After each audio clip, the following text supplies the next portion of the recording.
चलिए देखते हैं इस क्वेश्चन को। A car travel from town A to B speed 40 kilometre per hour and return back speed 60 kilometre per hour. Find average speed of car will be average velocity.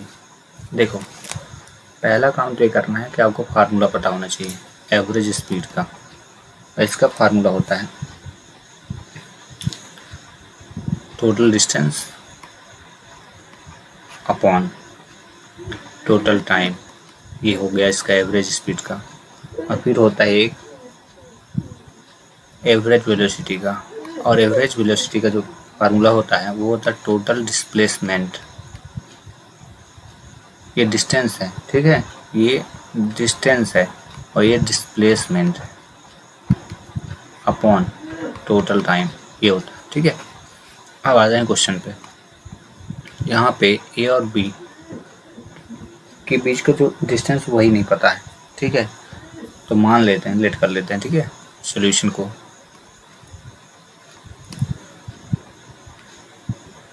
चलो अभी कर दो, आप करो क्वेश्चन को। Let the distance between, distance नहीं पता ना, let the distance between town, जो कस्बे हैं, town A and B, B X. ये ए का भी एक्स है, बी का भी एक्स, मतलब टोटल डिस्टेंस क्या हो जाएगा, 2x हो जाएगा, ठीक है, समझ में आया। टोटल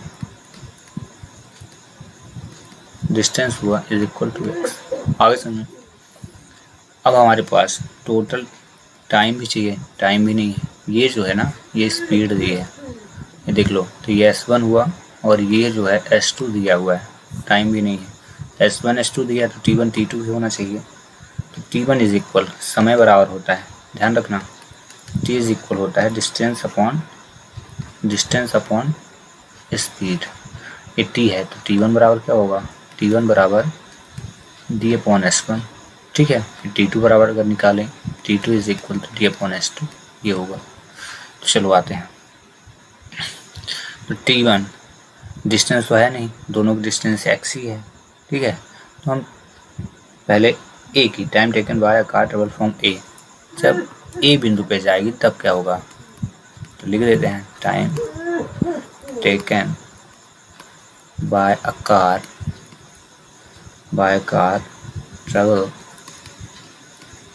इसको काट देना है, travel from A to B. जब ए से बी की ओर कार जाती है तो कितना टाइम लगता है, तो इसको मान के चलते हैं कि T1 टाइम लगा है और ट्रेवल की x किलोमीटर, और डिस्टेंस क्या लिया था 40, पहली बार 40 आवर, ठीक है। ये हो गया, ये पहला हो गया। ऐसे सेकंड का भी हम निकालेंगे, ठीक है ना। टाइम टेकन बाय कार, फिर से आप लिखो time taken by car to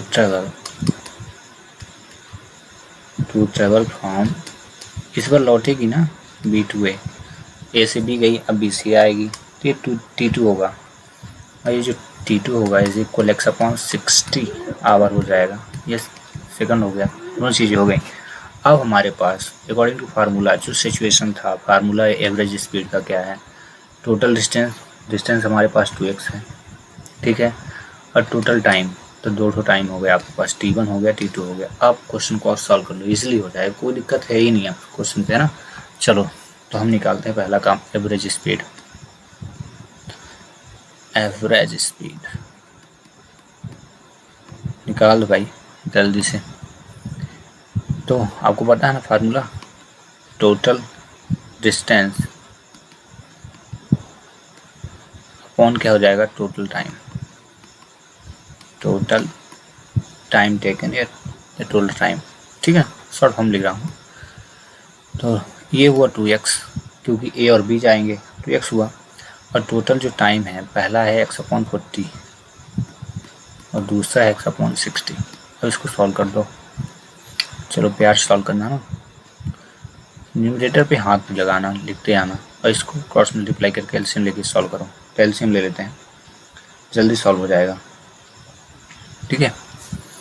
तो चलो बिना एलसीएम का ही कर देते हैं। 40x, ये 60 का इंटू एक्स कर दीजिए 60x और प्लस हुआ 40x और दोनों का इंटू कर देते तो 2400। 2x इंटू 24 ऊपर चला गया अपॉन, ठीक है, ऐसे ऐसे इंटू कर दिया हूँ, हाँ ध्यान रखना शॉर्ट फॉर्म में। अब इसके नीचे मैं 1 मान लिया और इसको रेसिप्रोकल कर दिया, समझो कैसे, ऐसे अपॉन ये 60 और 60x प्लस 40x और इंटू कर दिया 1 अपॉन, हाँ 1 अपॉन होगा 1/2400 ऐसे कर दिया। तो ये तो इसके नीचे आना मेंशन ही नहीं, ये अकेला है, ये ऊपर ही चला जाएगा डायरेक्ट 2400 और अपॉन पे ये बचेगा। तो इसको शॉर्ट फॉर्म मैंने लिखा 2400 ऊपर चला गया, बचा कितना 60x 40x यानी 100x, इतना बच गया।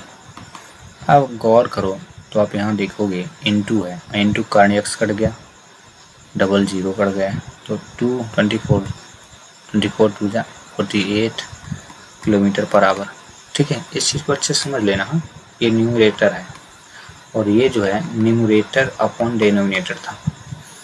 तो न्यूमरेटर को तो मैंने मेंशन किया यहाँ पे, समझ रहे हो, न्यूमरेटर को रख दिया, फिर इनटू किया, डिनोमिनेटर जो था ऊपर आ गया और न्यूमरेटर नीचे आ गया। तो देखो न्यूमरेटर यानी 2x लिखा और डिनोमिनेटर में क्या था 2400 और अपॉन न्यूमरेटर यानी 60x 40x यानी अपॉन 100x। इस प्रकार से सॉल्व हुआ। ये तो हो गया कहा जाए कि एवरेज स्पीड। अब आते हैं एवरेज वेलोसिटी पे।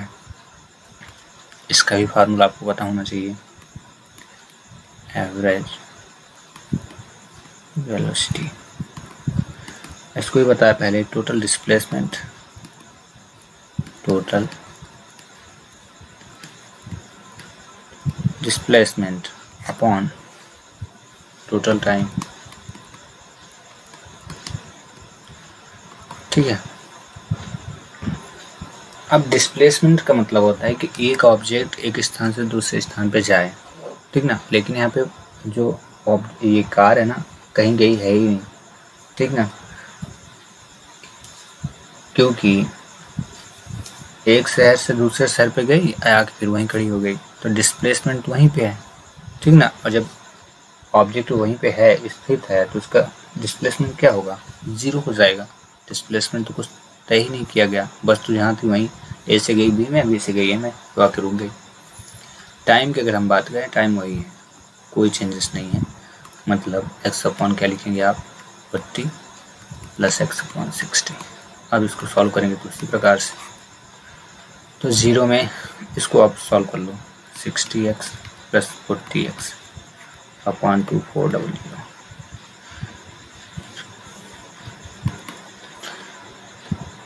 फिर इसको 0 लिखेंगे, इंटू लिखेंगे 2400 लिखेंगे और ये हो जाएगा 100x, ये कट गया, 0 अपॉन x इज इक्वल 0, ये आया लास्ट टर्म में। अदरवाइज आप यहीं से इसको 0 रख सकते थे, क्योंकि 0 पे किसी भी वैल्यू को डिवाइड करें ऐड करें 0 ही आएगा। तो अब इस स्टेप के बाद भी 0 दिखाते तब भी आंसर आ जाना। इस प्रकार ये कहा जाए कि क्वेश्चन हुआ सॉल्व, ठीक ना। डिस्प्लेसमेंट 0 होने का रीज़न यही है कि जो ऑब्जेक्ट था ए से बी गया, ठीक है, ए से बी गया, ठीक है, और फिर बी से ए आके वहीं पे खड़ा हो गया, डिस्प्लेसमेंट कुछ था ही नहीं, ठीक है। इस प्रकार क्वेश्चन हुआ सॉल्व।